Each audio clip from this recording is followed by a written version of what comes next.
At the start of the COVID-19 pandemic, the Great Falls Public Library stopped charging late fees as people sheltered in place. Now the library is simply eliminating daily late fees for overdue items, even after the pandemic is over. Library patrons with late fines are now forgiven. Patrons are still financially responsible for lost or damaged items and could lose library privileges if books go unreturned. The library began moving toward the policy last year, and in May, the board voted officially to change it. They say late fines act as a financial barrier to library access. The Great Falls Library typically takes in $10,000 in late fees each year and has committed to making up the revenue through fundraising. We are definitely not an early adopter of this. There are actually over 30 Montana libraries who did this before we did. And the main reason why we wanted to do this is because our mission is to connect people to the information and resources that they need. And what we found was that late fines were a barrier to people when we were doing outreach. And for information about your account, you can call the library. Thunderstorms this evening ahead of what could be one of the worst days we have seen as far as wildfire conditions go tomorrow. I'll have more on the full forecast coming up next. Storm Tracker weather starts now with Chief Meteorologist Curtis Grevenance. All right, welcome back, everybody. A reminder, tomorrow, red flag warning conditions. Do your part to prevent starting any little sparks or any little wildfires. This does not necessarily mean that a wildfire will start. If a wildfire were to start, though, the weather conditions would allow for rapid growth of that fire, which is something that we want to obviously try to avoid here.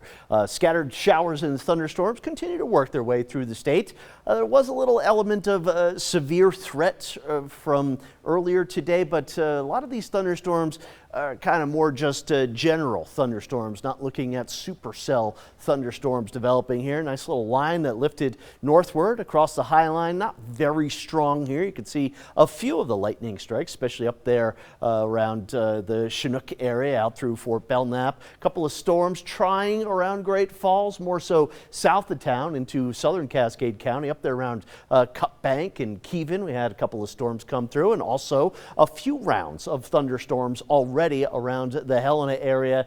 We're not done with it yet, though. Look over to around Butte and out there around Anaconda, Phillipsburg. A few more thunderstorms will be coming through. So we've got a little disturbance that is moving out ahead of the cold front here. That's producing some thunderstorms. May have another round of some thunderstorms coming through tonight, but this front is really about the wind and the elevated fire danger that we will see across a lot of Montana for Friday. So here's what will happen. Some scattered thunderstorms continuing, pushing through north central Montana. Really, just about everybody stands a chance of seeing some thunderstorm activity through the rest of this evening. Even by about 10:30 tonight, a couple of showers, storms up on the High Line, a few right along the Continental Divide as well. 1:30 in the morning, just showing you that we may have a couple of showers and thunderstorms overnight tonight into tomorrow morning. But that's the cold front right here. It goes through tomorrow morning. The temperatures do not get that hot tomorrow. We're only in the 70s and the 80s,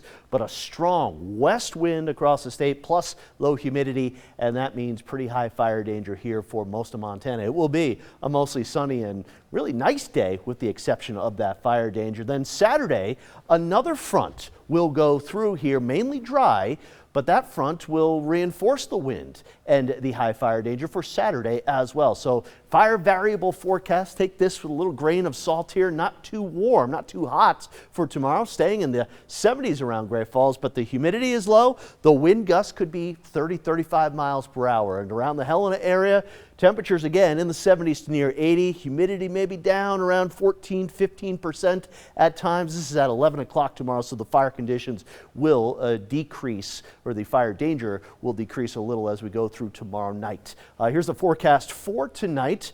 40s and 50s, scattered showers and thunderstorms tomorrow. Looks really nice with these highs, 70s and 80s. Cut Bank, 74 for the high temperature, but everybody will be very windy for tomorrow with fairly low humidity. No real issues with any showers or thunderstorms for Friday. For Saturday, a skosh warmer here. We're up into the 80s, maybe a few 90s into eastern Montana. windy conditions once again. So we'll likely see red flag warning conditions here on Saturday as well. Sunday, things ease up here just a little bit. High pressure moves in. We'll still have an afternoon breeze of 10, 15 miles per hour, but certainly not meeting that red flag warning threshold here. And look at these